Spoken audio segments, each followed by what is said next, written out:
마른 떡 한 조각만 있고도 화목하는 것이 제육이 집에 가득하고도 다투는 것보다 나으니라. 슬기로운 종은 부끄러운 짓을 하는 주인의 아들을 다스리겠고 또 형제들 중에서 유업을 나누어 얻으리라. 도가니는 은을, 풀무는 금을 연단하거니와 여호와는 마음을 연단하시느니라. 악을 행하는 자는 사악한 입술이 하는 말을 잘 듣고 거짓말을 하는 자는 악한 혀가 하는 말에 귀를 기울이느니라.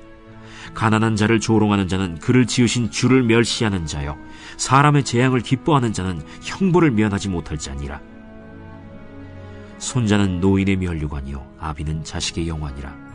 지나친 말을 하는 것도 미련한 자에게 합당하지 아니하거든 하물며 거짓말을 하는 것이 존귀한 자에게 합당하겠느냐? 뇌물은 그 임자가 보기에 보석 같은즉 그가 어디로 향하든지 형통하게 하느니라. 허물을 덮어주는 자는 사랑을 구하는 자요 그것을 거듭 말하는 자는 친한 벗을 이간하는 자니라. 한마디 말로 총명한 자에게 충고하는 것이 매 100대로 미련한 자를 때리는 것보다 더욱 깊이 박히느니라. 악한 자는 반역만 힘쓰나니 그러므로 그에게 잔인한 사자가 보냄을 받으리라. 차라리 새끼 빼앗긴 암곰을 만날지언정 미련한 일을 행하는 미련한 자를 만나지 말 것이니라.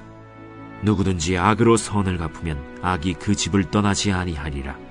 다투는 시작은 둑에서 물이 새는 것 같은즉 싸움이 일어나기 전에 시비를 그칠 것이니라. 오늘 이 잠언 17장 말씀 이제 1절을 보면 마른 떡 한 조각만 있고도 화목하는 것이 제육이 집에 가득하고도 다투는 것보다 나으니라 이렇게 시작을 합니다. 여러분 여기 이제 마른 떡 이렇게 돼 있는데 여러분 떡을 상온에 두든지 냉장고에 넣어도 또 얼마 좀 지나면 물기가 다 빠져서 마르게 되죠. 마찬가지로 빵도 상온에 오래 두면 특히 팔레스타인처럼 건조한 곳에 좀 오래 두면 금방 딱딱해집니다. 딱딱한 거 계속 먹다 보면 입 천장이 다 이제 헐게 되죠. 자, 마른 떡 한 조각만 있고도 그러니까 매일매일 떡을 해먹지 못하는 상황입니다. 그러니까 상황이 그렇게 좋은 게 아니죠. 그럼에도 불구하고 가족 간에 서로 화목하는 것. 왜 우리 집은 떡이 없어? 왜 우리 집은 먹을 게 없어? 왜 이렇게 힘든 거야? 투덜투덜 할 수 있죠. 근데 그렇게 하지 않고 힘들어도 잘 이겨나갈 수 있도록 권하고 소망 중에 미소를 짓고 또 사랑의 말을 하고 위로의 말을 하고 자, 화목은 이렇게 할 때 생겨나는 것이죠. 자, 이렇게 화목하는 것이 제육이 집에 가득하고도 여러분 이 제육 우리 제육볶음 아시죠? 돼지고기 생각합니다만 이 제육은 원문으로 하면 제사입니다. 제사. 그러니까 제사가 집에 가득하고도 자 집에서 드리는 제사 이런 걸 뭐라 그러냐면 화목제라고 하죠. 화목제를 드리고 나면 집에 먹을 수 있는 제사 음식이 많이 있습니다. 고기들을 같이 이제 나눠 먹게 돼 있으니까요. 자, 이렇게 화목제사를 많이 드리고 먹을 것이 많이 있는 것이 많이 있음에도 불구하고 다투게 되는 경우가 있다는 것이죠. 그러니까 제육이 집에 가득하고도 맛있는 거 많이 먹고 또 맛있는 게 많이 있고 생활이 풍족하고 그렇게 산다고 하더라도 매일 투닥거리고 싸우고 갈등이 있고 이렇게 있다면 차라리 마른 떡 한 조각만 있고도 화목하게 살아가는 것이 훨씬 낫다는 것입니다. 그래서 여러분 가족이 집안이 주 안에서 마음이 하나 되도록 기도하는 것이 참 중요합니다. 마음이 하나 돼서 함께 가는 것. 함께 하지 않고 매일 동으로 가자 그러면 서로 가고 마음이 갈라지고 싸우고 여러분 집안에서 항상 최고의 권위자는 주님이시어야지 내가 권위자든지 당신이 권위자면 당신이 뭔데 나한테 이렇게까지 하냐 이렇게 되거든요. 그래서 항상 이 집안의 주인은 주님이시다 이렇게 우리가 믿고 인정하고 고백하고 기도하고 또 이 가정의 주인이 주님이시기 때문에 서로에게 불평과 원망과 불만을 쏟아내는 것이 아니라 누구에게? 주님께 그 제목을 기도 제목 삼아 아뢰어야죠. 왜 남들은 다 저렇게 하는데 우리 집은 이게 없냐 저게 없냐 그러지 말고 주인께 아뢰야지. 눈에 보이는 사람한테 말한다고 그 문제가 당장 해결되는 게 아니죠. 그래서 서로를 향해 불평과 원망을 쏟아내기 전에 하나님을 향하여 기도하며 주님의 뜻을 기다리고 구하는 것. 여러분, 이것이 가정이 화목을 유지하게 할 때는 믿음 안에서 아주 중요한 부분이 됩니다. 그러니까 이 사람은 내 뜻대로 잘 안 되는 게 정상입니다. 우리가 이제 내 뜻대로 안 되면 보통 어떻게 합니까? 분노하고 비난을 쏟아내죠. 근데 그게 아니라 이 주님께 말씀드려야 되는 겁니다. 주님 조금만 혼내주세요. 조금만 손을 좀 봐주세요. 왜 이렇게 안 변할까요? 제가 변화해야 되나요? 기도하다 보면 주님의 뜻이 명확해지죠. 근데 그거를 내가 바꾸려고 하다 보면 분노가 치밀어 오르게 되고 다툼이 있는 거죠. 그러니까 제육이 많은 집은 아니 우리가 이렇게까지 제사를 드리고 이렇게까지 고기를 주고 이렇게까지 먹을 걸 많이 주는데 그래도 뭐가 부족하냐. 이제 이렇게 되면 싸우는 겁니다. 교만해지는 거죠, 사람이. 근데 떡 한 조각만 있어도 여러분 떡이 마른 떡만 있으니까 누구를 보냐면 주님밖에 바라볼 뿐이 없습니다. 그래서 가정은 세월이 지나도 주님만 바라봐야 됩니다. 세월이 지나서 다른 게 슬금슬금 보이기 시작하면 그 다음부터 싸웁니다. 그 다음부터 안 좋아지는 거예요. 그래서 항상 주님 만날 때까지 이 땅에서 주님을 바라보는 가정, 주님을 바라보는 자녀, 주님을 바라보는 부부 될 수 있기를 주의 이름으로 축원드립니다. 자꾸 다른 거 보면 그 다음에는 하여간 속이 부글부글 끓어오를 수 있습니다. 기도하시네, 기도. 주님이 더 크게 보이도록.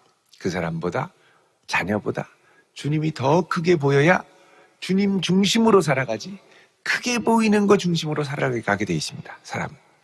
명예가 크게 보이면 명예 중심으로 살고요. 돈이 크게 보이면 돈 중심으로 살고요. 주님 크게 보이면 주님 중심으로, 예배 중심으로 살게 됩니다. 교회가 크게 보이면 교회 중심으로 살게 되죠. 주님의 몸된 교회, 우리 주님 사랑하며 사는 복된 성도 될 수 있기를 축원드립니다. 자, 그래서 이 다툼보다 주님을 바라보게 하는 것, 이게 이제 사실은 화평의 기술이죠. 화평의 기술, 평안의 기술. 사람 보면 망한다. 주님 바라봐야 평안해진다. 2절에 보면 슬기로운 종은 부끄러운 짓을 하는 주인의 아들을 다스리겠고, 자, 부끄러운 짓을 하는 주인의 아들, 자, 이런 주인의 아들은 사실 아버지 믿고 아주 방자하게 행하는 아들들이겠죠. 자, 그런데 이런 주인의 아들들도 슬기로운 종은 하나님을 경외하는 마음으로 잘 붙들어 준다는 겁니다. 이게 쉽게 말하면 화평케 하는 자죠. 주인의 아들도 결국 종의 말을 듣게 된다는 겁니다. 그래서 여러분, 이게 사실은 이제 유형론적으로 요셉의 인생을 보면 알 수 있습니다. 요셉이 슬기로운 종으로 온 애굽의 주라고 부르는 바로가 그에게 순종했죠. 그리고 그에게 애굽의 귀한 재산과 유업들을 물려줍니다. 그래서 슬기로운 종은 부끄러운 짓을 하는 주인의 아들. 주인이라는 게 사실은 바알이라는 말이기도 합니다. 히브리어로. 주인의 아들을 다스리겠고 또 형제들 중에서 유업을 나누어 얻으리라. 그래서 사실 형제들이 받는 유업을 종이 받는다는 겁니다. 왕이 받을 유업을 총리인 요셉이 받게 되는 거죠. 자, 그걸 이제 위해서 이제 슬기로워야 되는데 이 슬기로운 마음을 위해서는 하나님이 연단의 과정을 겪게 하시죠. 3절에 도가니는 은을, 풀무는 금을 연단하거니와. 여러분, 도가니라는 건 뜨거운 이제 화로를 말하죠. 은을 녹여가지고 불순물을 다 태워버리며 이제 은만 남게. 그래서 이제 순은으로 또 순금으로, 풀무는 이 불을 떼 가지고 뜨겁게 하는 거니까요. 금을 연단하거니와 여호와는 무엇을 연단하신다고요?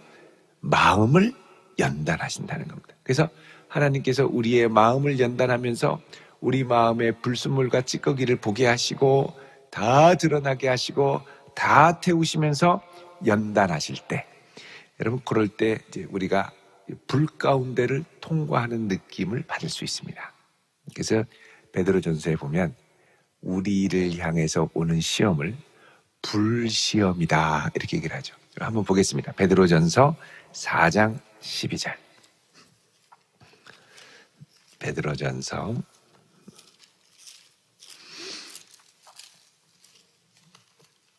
4장 12절 우리 같이 읽겠습니다.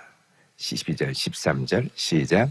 사랑하는 자들아 너희를 연단하려고 오는 불시험을 이상한 일 당하는 것 같이 이상히 여기지 말고 오히려 너희가 그리스도의 고난에 참여하는 것으로 즐거워하라. 이는 그의 영광을 나타내실 때에 너희로 즐거워하고 기뻐하게 하려 함이라. 아멘. 자, 너희를 연단하려고 오는 무슨 시험이요? 불시험. 아이고 힘듭니다.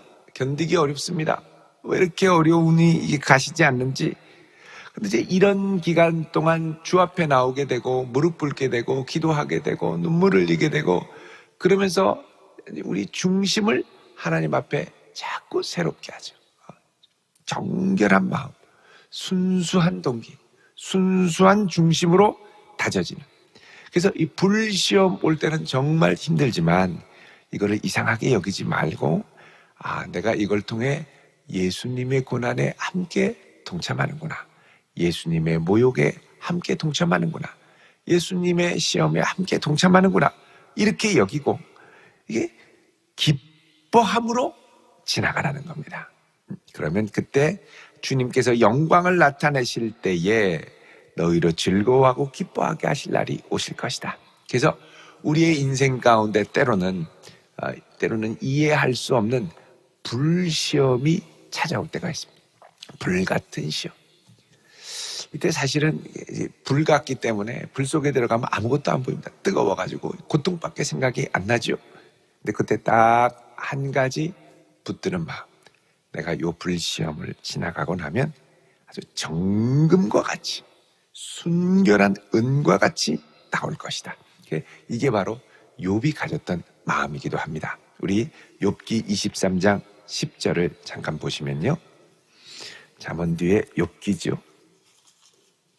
욥기 시편 잠언이니까 시편 앞에 욥기 23장 10절에 자, 이제 8절부터 보면 이렇게 얘기합니다. 그런데 내가 앞으로 가도 그가 아니 계시고 뒤로 가도 보이지 않고 왼쪽에서 일하시나 만날 수 없고 오른쪽으로 돌이키시나 배울 수 없구나. 안 보이는 겁니다. 주님의 손길이. 그러나 딱 한 가지 10절 읽습니다. 시작. 그러나 내가 가는 길을 그가 아시나니 그가 나를 단련하신 후에는 내가 순금같이 되어 나오리라. 아멘. 요겁니다. 내가 가는 길을 누가 아십니까? 주님이 아십니다. 네.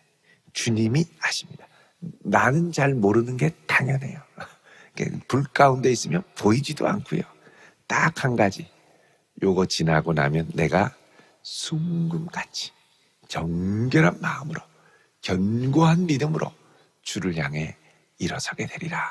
그래서 여러분 하나님께서 마음을 연단하실 때 얼마나 주님을 끝까지 순수하게 의지할 수 있느냐. 끝까지 아름다운 중심을 갖고 주를 볼 수 있기를 축원드립니다. 또 이때가 되면 하나님이 희한하게 내가 그렇게 대단하게 여겼던 것들이 아무것도 아니라는 것을 이렇게 보게 하시죠. 본질을 보게 합니다. 내가 믿었던 사람들, 대단한 것 같은 이 물질들, 또 이 세상에 뭐 이런저런 인맥들, 결국 다 이게 불 가운데 지나간다라는 걸 알게 되고 오직 내 주님밖에 없구나. 이 주님 붙들고 살아야겠구나. 이게 아주 또렷하게 나타나죠. 이 중심 갖고 설 수 있도록 주님이 연단을 하시고 이 중심 갖고 살아갈 때 사실 우리가 하나님께 영광을 돌리며 살 수가 있습니다. 4절에 악을 행하는 자는 사악한 입술이 하는 말을 듣고, 여러분 이 악을 행한다라는 건 내 속에 악에 끌리는 마음이 있다는 것이죠. 그러니까 우리는 내 속에 있는 것에 끌리게 되어 있습니다. 그런데 선을 말하는 자, 선을 행하는 자는 그 속에 쌓은 선으로부터 선이 나오고, 악을 행하고 악을 말하는 자는 그 속에 쌓은 악으로부터 악이 나오죠. 그러니까 내가 악을 막 할 때 되면 뭐에 끌리냐면 악한 말에 끌립니다. 그러니까 혹하는 거. 여러분, 내가 이렇게 가다가 혹하는 거 있죠. 뉴스를 들어도 혹하는 뉴스가 있고, 왜 혹하는가를 잘 보셔야 돼요. 가까운 사람한테 이제 자꾸 혹하는 말을 하면, 너는 이상하게 이런 얘기만 나오면 이상하게 흥분하더라. 그런 말 할 때가 있어요. 왜 그러는지 모르겠다. 그건 뭐냐면 내 마음에 혹에 딱 쌓여 있는 겁니다. 약한 부분이죠. 약한 고리들. 요것들을 잘 분별할 수 있는 지혜를 가져야 한다는 것입니다. 5절에 가난한 자를 조롱하는 자는 그를 지으신 주를 멸시하는 자요, 사람의 재앙을 기뻐하는 자는 형벌을 면하지 못할지니라. 자, 이 말 배후에는 항상 그 배후에 계신 주님을 보는 눈을 강조합니다. 가난한 자를 왜 조롱합니까? 현재 있는 상태 때문에 조롱하지요. 능력의 우위로 조롱하지요. 소유의 유무로 조롱하지요. 그러나 그 배후에 그를 지으신 하나님을 보지 못하기 때문에 함부로 조롱하는 겁니다. 왜 사람의 재앙을 기뻐합니까? 그가 잘못했기 때문에 벌받아서 마땅하다라고 생각하기 때문에 그렇습니다. 그러나 그 재앙 배후에 하나님이 어떤 뜻을 갖고 있는지는 우리는 모르죠. 그러니까 그 배후에 역사하시는 하나님을 경외하는 마음을 갖는다면 우리는 다른 이들을 향하여, 또 그 사람이 당하는 어려움을 향하여 함부로 판단할 수 없다라는 걸 깨닫게 됩니다. 7절에 지나친 말을 하는 것도 미련한 자에게 합당하지 않거든 하물며 거짓말하는 것이 존귀한 자에게 합당하겠느냐. 자, 지나친 말, 요거는 이제 과장하는 말이란 뜻입니다. 과장된 말. 이 과장된 말을 하는 것, 이것도 미련한 자에게 합당하지 않거든 거짓말을 하는 것이 존귀한 자에게 합당하겠느냐. 그러니까 우리는 하나님의 형상을 갖고 또 하나님을 경외하는 자인데 함부로 거짓을 입술로 놀릴 수 없다라는 것이죠. 그래서 이제 여기서부터는 이제 계속 일관되게 나오는 게, 우리 일상 배후에 계신 하나님을 관통하는 눈, 하나님을 바라보는 눈. 그러니까 정금과 같이 마음이 연단된 자가 보는 이 세상의 눈을 말합니다. 8절에 보면 뇌물은 그 임자가 보기에 보석 같은즉 그가 어디로 향하든지 형통하게 하느니라. 야, 뇌물이 이렇게 좋은 거야? 자, 요거는 세상 사람들의 관점이라는 것이죠. 뇌물은 8절에 그 임자가 보기에, 그 임자라는 건 뇌물 주는 사람의 눈에 보기에 보석과 같다는 거죠. 뭐 좀 돈 좀 써야 되지 않냐? 뭘 좀 매겨야 되지 않냐? 이렇게 된다는 거죠. 어디를 가든지 뇌물만 있으면 형통하게 된다. 자, 이러면서 가는 마음. 그러니까는 불법도 서슴없이 행할 수 있게 된다는 것이죠. 그러니까 사실 뇌물이 크게 보이면 그 배후에 역사하시는 하나님은 아주 작게 보이죠. 하나님도 역사하셔야 되겠지만 뇌물이 역사하기를 의지하는 마음이 더 클 수 있다는 겁니다. 그래서 그 배후에 계신 하나님, 그러니까 하나님을 의지하는 사람은 어떻게 할까요? 기도해야죠. 하나님의 역사를 구하고 가야죠. 9절에 허물을 덮어주는 자는 사랑을 구하는 자요. 사실 이 허물을 덮는 건 주님께서 덮어주시는 경험을 하는 사람에게서 제대로 나올 수 있습니다. 내가 용서받고 긍휼을 받았기에 나도 긍휼을 베푸는 거죠. 허물을 덮어주는 자는 사랑을 구하는 자요. 그것을 거듭거듭 말하는 자는 친한 벗을 이갈하는 자니라. 그러니까 친한 벗은 허물을 덮어줄 수 있는 벗. 내가 너 친구니까 하는 말인데 정신 똑바로 차려. 이것도 한 번만 얘기해야지. 만날 때마다 정신 차리라 그러면 정신 번쩍 차리고 얘를 만나면 안 되겠다. 그리고 도망갑니다. 그래서 이게 사람은 온유하고 가평케 하고 덮어줄 때 주변에 사람들이 같이 있게 되죠. 그래서 덮어주는 사람. 자꾸 말하지 말고 10절에 한마디 말로 총명한 자에게 충고하는 것이, 자, 충고하거나 말할 때는 말을 들을 만한 사람한테 하라는 겁니다. 매 100대로 미련한 자를 때리는 것보다 더 깊이 박힌다. 그러니까 미련한 자는 매 100대를 맞아도 안 들어가죠. 근데 총명한 사람은 한마디 딱 하면 알아듣습니다. 11절에 악한 자는 반역만 힘쓰나니 그러므로 그에게 잔인한 자가 보냄을 받으리라. 자, 악한 자는 하나님의 주권을 인정하지 않는 자. 왜 반역만 힘씁니까? 분노하기 때문에, 다 뒤엎어야 된다고 생각하기 때문에. 그러나 뒤엎는다고 일이 이루어지는 게 아니죠.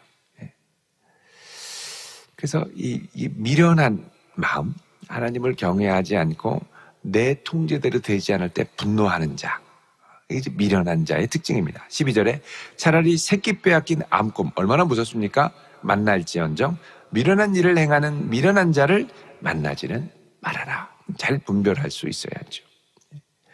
누구든지 악으로 손을 갚으면 악이 그 집을 떠나지 아니할 것이고, 다투는 시작은 둑에서 물이 새는 것 같은즉 싸움이 일어나기 전에 시비를 그쳐라. 그래서 시시비비를 가리는 것은 웬만하면 이웃과의, 가족과의 관계에서 그게 나의 의로움을 입증할 수 있을지언정 관계는 다 파괴됩니다. 그래서 누가 옳다라는 걸 인정하기보다는 덮어주고 사랑해주고. 왜요? 하나님이 그를 사랑하고 덮어주셨기 때문에. 그래서 이 잠언 오늘 본문의 말씀은 그 배후에 계신 하나님을 인정하는 믿음으로 살아갈 것을 성도들에게 권면하고 있습니다. 여러분, 무엇보다 우리 주님이 가장 크게 보일 수 있는 은혜가 임할 수 있기를 축원드립니다. 기도하겠습니다. 거룩하신 아버지 하나님, 이 한날 우리의 걸음을 붙들어 주시고 우리 주님이 제일 크게 보이는 복된 날이 되게 하옵소서. 우리에게 다가오는 불시험을 넉넉히 견딜 수 있는 은혜를 주시고 지혜롭게 주를 사랑함으로 내 주변에 있는 자를 주님이 보내신 분으로 알고 기쁘게 함께 동행할 수 있는 은혜도 허락하여 주옵소서. 허물을 지적하는 자가 되기보단 허물을 덮어주는 자가 되게 하시고 주의 사랑으로 품을 수 있는 자가 되게 하옵소서. 예수님의 이름으로 기도하옵나이다. 아멘.